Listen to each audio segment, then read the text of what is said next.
नमस्कार मित्रों, मैं अनिल कुमार, मंडावली नगर विद्यार्थी कार्य प्रमुख, आप लोगों के साथ एक बड़ी कहानी प्रतियोगिता में भाग ले रहा हूं।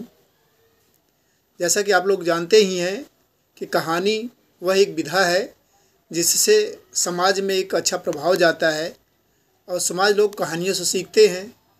पिक्चर इत्यादि बनते हैं तो उनकी भी कहानी होती है जो समाज को एक अलग रास्ते में, एक अच्छे रास्ते पे, एक बुरे रास्ते पे जाने के लिए अग्रसर करती है। अच्छी कहानी अच्छे रास्ते पे ले जाती है, बुरी कहानी बुरे रास्ते पे ले जाती है। तो आप लोगों के सामने एक गुरु और शिष्य की कहानी प्रस्तुत करता हूँ। और वो गुरु जी अपने गुरु नानक देव जी थे। गुरु नानक देव जी अपने शिष्यों के साथ एक गांव में पहुँचे। गांव वालों ने उनका बड़ा सत्कार किया, बड़ा आदर किया, अच्छे भोजन कराए, सोने के लिए अच्छा स्थान दिया, साथ ही उनके साथ भजन कीर्तन भी किया। कुछ दिन संत उस गांव में रहे।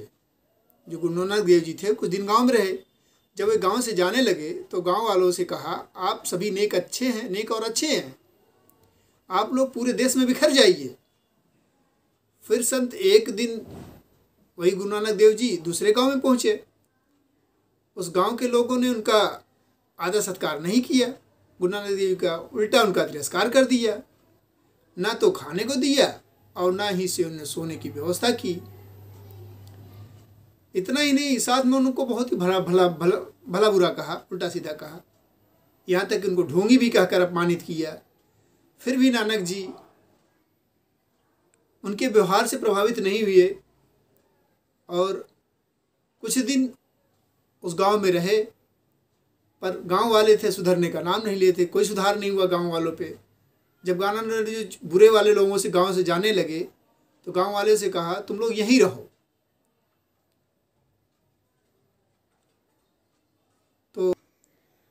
तो कहा कि गांव वाले तुम लोग यहीं आबाद रहो, कहीं नहीं जाना है आपको। कुछ दूर के बाद जाने के बाद उनका शिष्य जो था पूछा, बड़े आश्चर्य में पड़ा, गुरुदेव जी, नानक जी, ये आपने क्या बोल दिया? जिन लोगों ने आपकी अच्छी सेवा की उनको कहा बिखर जाइए, ऐसा आशीर्वाद दे दिया। और जो लोगों ने बोला कि जो है गंदे बात बोले, आपकी सेवा नहीं की, उन लोगों को कह रहे हैं कि यहीं रहिए, आबाद रहिए। तो ऐसा आपने क्यों कहा? तो गुरु नानक जी ने कहा कि ये जो जाएंगे बुरे लोग बाहर तो बुराई फैलाएंगे, और अगर अच्छे लोग बाहर जाते हैं तो समाज का अच्छा कार्य करेंगे, अपनी अच्छाइयों को सब जगह फैलाएंगे। इसलिए मैंने अच्छे गांव के लोगों को बिखर जाने को कहा और बुरे गांव के लोगों को वहीं रहने का आशीर्वाद दिया है। तो इस तरह से जो अच्छे लोग होते हैं जगह जगह जाके प्रचार करते हैं, अच्छाइयाँ फैलाते हैं। बुरे लोग अगर बुरे बाहर निकलेंगे तो बुराइयाँ फैलाएंगे। आज के संदर्भ में नानक जी के जो शिष्य थे वो संत बने और घूमते घूमते एक छोटे से गांव में आए।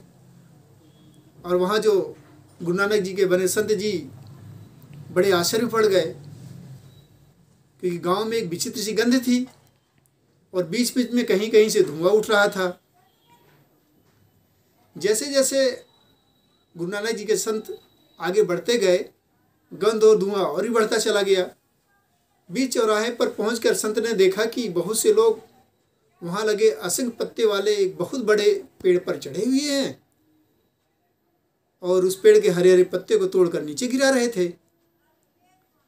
नीचे बहुत से लड़के झाड़ू मार मार कर उनको इकट्ठा कर रहे थे, उनकी ढेरियां बना रहे थे।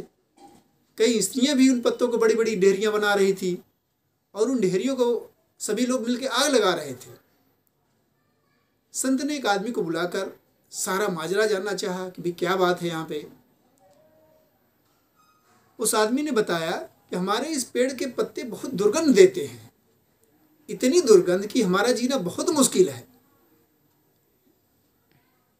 इसलिए कई पीढ़ियों से हम प्रतिदिन इस पेड़ के पत्ते तोड़कर जलाया करते हैं। इस काम में हमारा आधा जीवन यूं ही नष्ट हो जा रहा है। हम कोई अन्य विशेष काम भी नहीं कर पाते, बच्चे पढ़ नहीं पाते, स्त्रियां सुख से रह नहीं पाती। इस पुश्तैनी समस्या के कारण हमारा जीवन गरीबी और तकलीफ से भरा है और गरीबी तकलीफी से बीत जाता है। संत ने कहा, मूर्खों, पत्ते तोड़ना समस्या का समाधान नहीं है। आज जितने पत्ते तोड़ोगे कल उससे भी अधिक और उगाएंगे। पत्ते तोड़कर तुम इस पेड़ से छुटकारा नहीं पा सकते। इसके लिए तो तुम्हें इस पेड़ की जड़ ही काटनी पड़ेगी। मित्रों, मैं तो कहता हूँ कि गांव वाले मूर्ख नहीं हैं, हम अधिकांश हिंदुस्तानी भी मूर्ख हैं। हमारे देश में जिहाद नामक पेड़ भी है, जैसे लव जिहाद, जमीन जिहाद, मार पीट, जो कई दशकों से नित्य समस्याएं पैदा करता रहा है, करता आया है, आगे कर भी रहा है, आगे करेगा भी।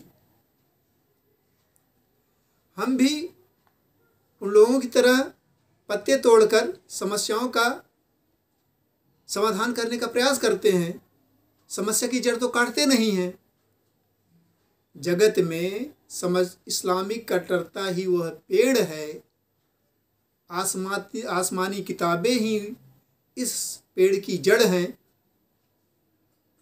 और इनको दूर करने के लिए, इस समस्या को दूर करने के लिए हमें समान आचार संहिता, common civil code bill pass करा देना, इस पेड़ की जड़ को काट देना है। हमारे समाज की समस्त समस्याओं का आज के समाज का एक बहुत बड़ा कारण है और उसका एक ही समाधान है, इस बिल को पास कराना। धन्यवाद। जय भारत, जय हिंद। धन्यवाद सुनने के लिए। धन्यवाद।